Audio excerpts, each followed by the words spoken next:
So you've reached an intermediate level of English, have you? Congratulations, you've done well. But now comes the difficult part, getting from intermediate to fluent, because that's a whole new level.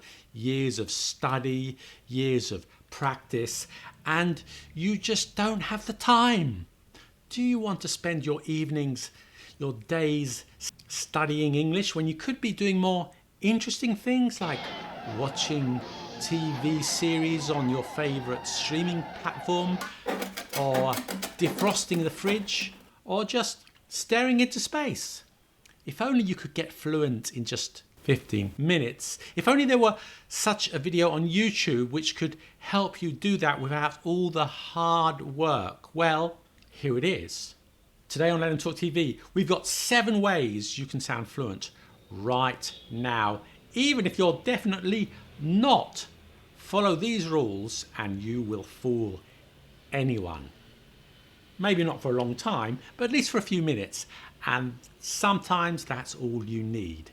We've got some advanced vocabulary, some grammar, some expressions, some binomial pairs, whatever they are, some British slang, and some filler words which fill things, and much more to send your English skyrocketing. So if you want to become fluent and persist with your indolent, unproductive lifestyle, then let's go.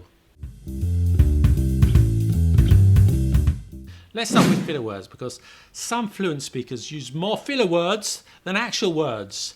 Filler words are those words and expressions that you put into your dialogue that don't have any meaning. They just give you a little space when you're thinking. Words such as like, kind of, sort of, you know, well.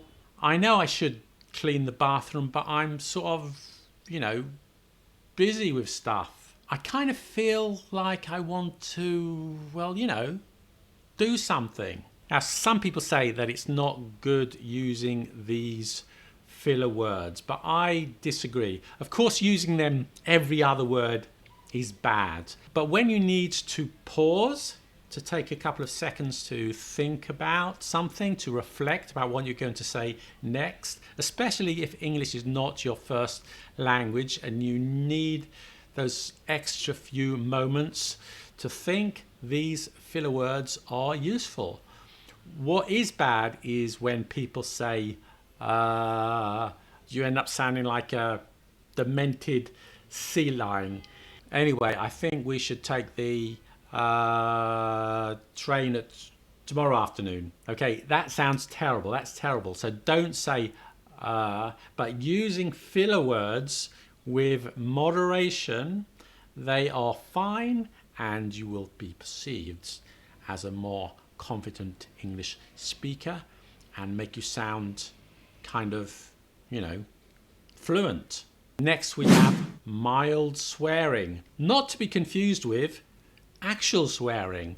Now, a lot of intermediate and even beginners know the English swear words, fuck, shit. But unless you are close to the people you're talking to, don't use them. Or if you are using them, don't use them too much. It just sounds boring and annoying to hear fuck all the time, even though I've already used that word twice in 30 seconds.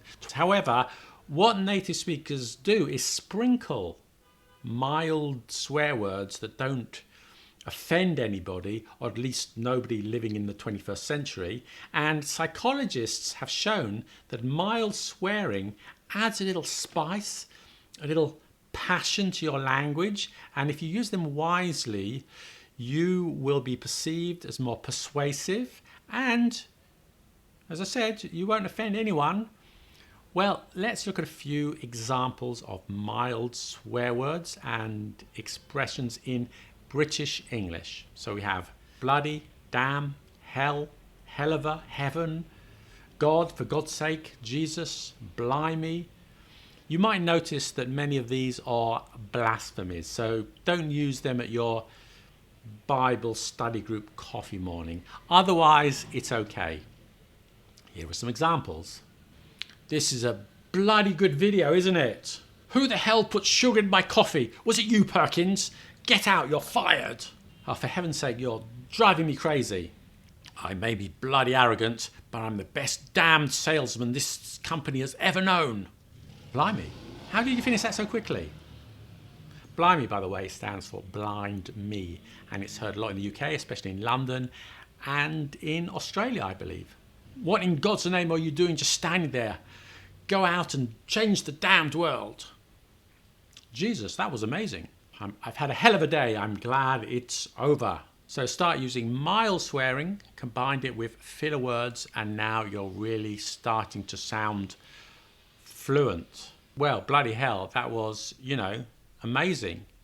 Next, a bit of grammar for you. What I've chosen for you today is the emphatic do. It's extremely useful and we use it frequently.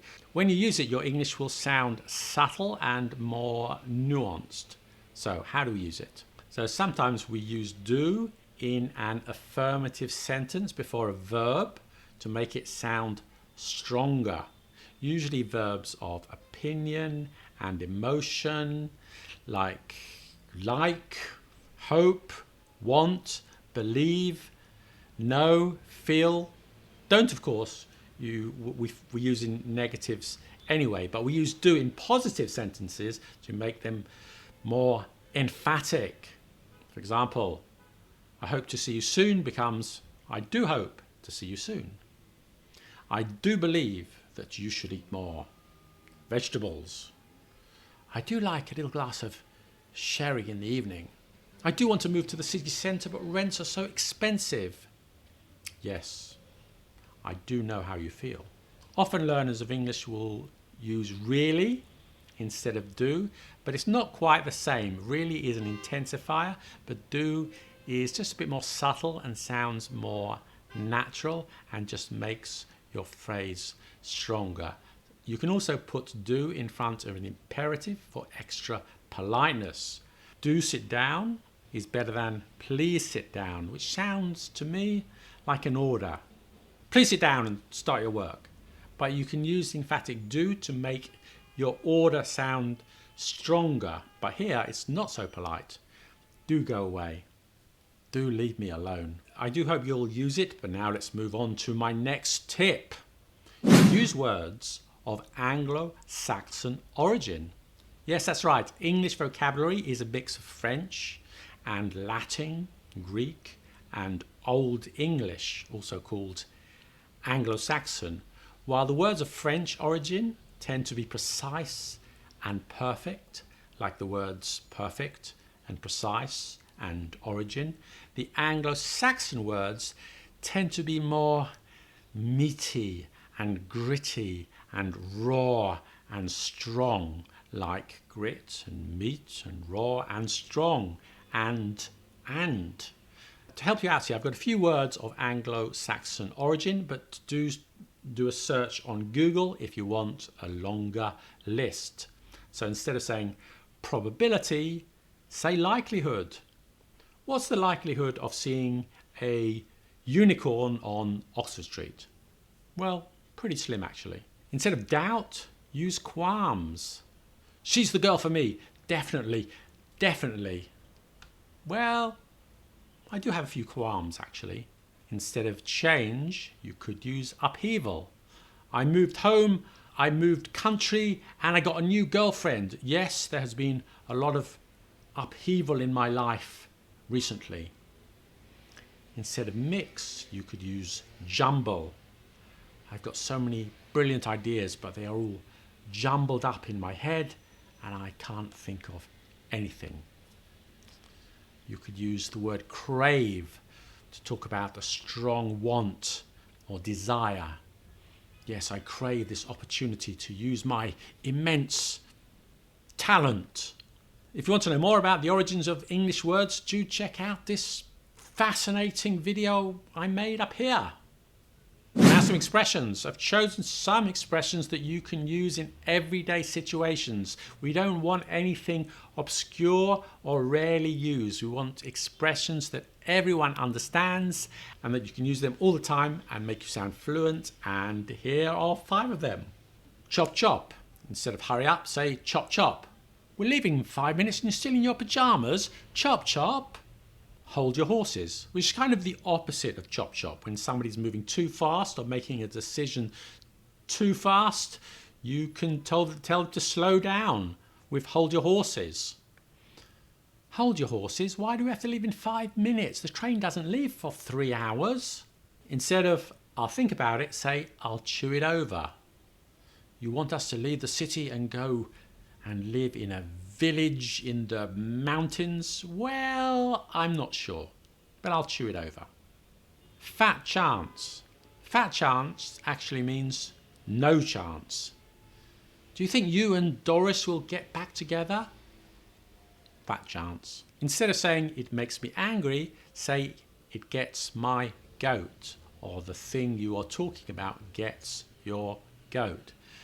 For example, what really gets my goat are those big corporations that don't pay any taxes. Moving on, now we have binomial pairs.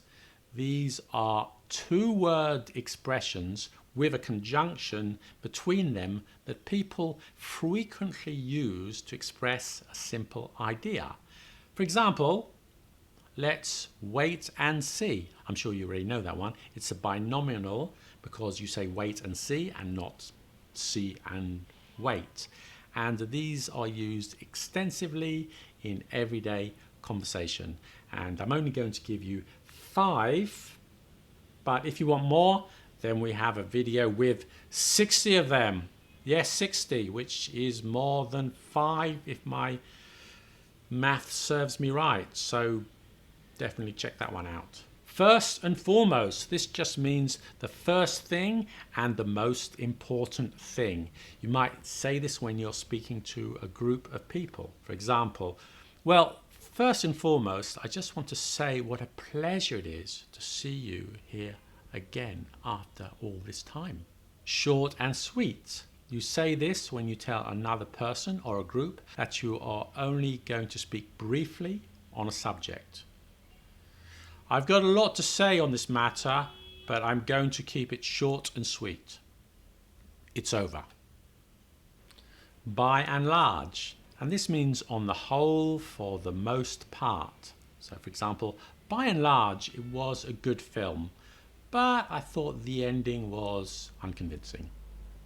Actually, the beginning didn't make sense either, and the middle bit was pretty boring.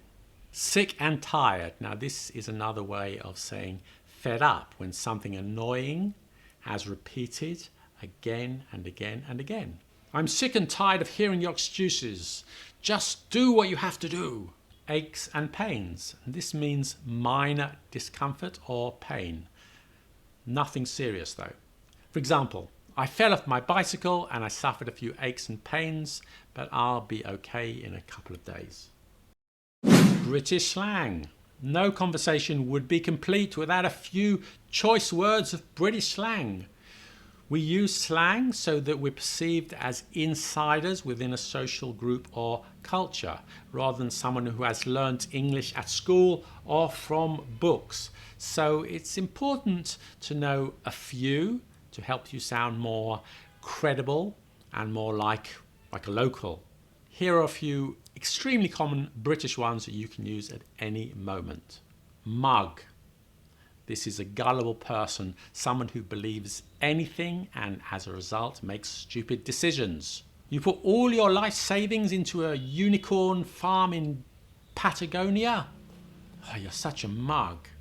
Bollocks. This is a bit sweary, but it's so common I had to include it. It just means nonsense, okay? You saw a unicorn on Oxford Street? I don't believe you. You're talking bollocks. You can also use it to express anger or frustration. Ah, bollocks, I just dropped my phone in the toilet. Knackered. This just means very tired. I've worked 60 hours this week. I'm knackered. I'm going to bed. Chuffed. This means delighted or extremely happy. For example, I was chuffed to discover this video and now I'm fluent in British English without getting off the sofa. And here's one slang expression, I can't be asked, okay, which is a more British way of saying I can't be bothered. Shall we walk down the stairs? No, I can't be asked. Let's take the lift. But it's only 2 floors. Now you speak fluent British English, you can put it all together in one sentence. Well, you know what you have to do. First and foremost is to say something damned impressive and your listeners will be kind of craving for more. And I do hope you can do that and bollocks. I do hope you enjoyed that video. Stay mellow. See you next time. Bye.